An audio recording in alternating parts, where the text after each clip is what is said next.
Hello everyone, সবাই কেমন আছেন? আশা করি সবাই ভালো আছেন। আসলে মানে রিক্সার কারণে বের হইতে পারতেছিলাম না একটু আগে, যদিও আমি ভিডিও চালু করি নাই সেখানে। তো সবার একটা কমপ্লেন ছিল যেন ঢাকায় রিক্সা অফ করে দেয় বা বন্ধ করে দেয়। তো আমি আসলে বন্ধ করে দেওয়ার পক্ষে না, কারণ যারা রিক্সা চালায় তারা পেটের দায়ে আসছে সবাই ঢাকা শহরে।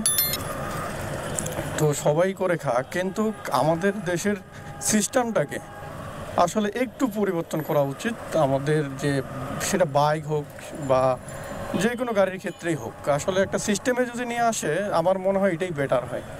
কারণ রিক্সা কিন্তু ল্যান চিনে না। এই যে দেখেন যে এই যে দুইটা রিক্সা, এদের ল্যান কিন্তু এটা না, এই ল্যানটাই হচ্ছে হাই স্পিড গাড়ির জন্য। আর রিক্সা যাবে সাইড দিয়ে, মানে বাম পাশে যে একবারে সাইড আছে সেই সাইডটা দিয়ে। কিন্তু আমাদের এখানে যদি দেখেন, এই যে সামনে যদি দেখেন, সব রিক্সা যায় মানে যে সাইডটা দিয়ে হাই স্পিড গাড়ি চলার কথা সেই সাইড দিয়ে চলে রিক্সা। আর রিক্সার যদি জায়গাটা দেখাই, আপনি হয়তো মানে দেখাই আমি একটা, আপনাকে যদি আমি এই সাইডটা দেখাই, দেখবেন যে এই সাইডটা পুরোটাই ফাঁকা থাকে। এই যে আমি যদি এই দিক দিয়ে যাই, দেখেন এই দিক দিয়ে গেলে পুরোটাই ফাঁকা পাবো।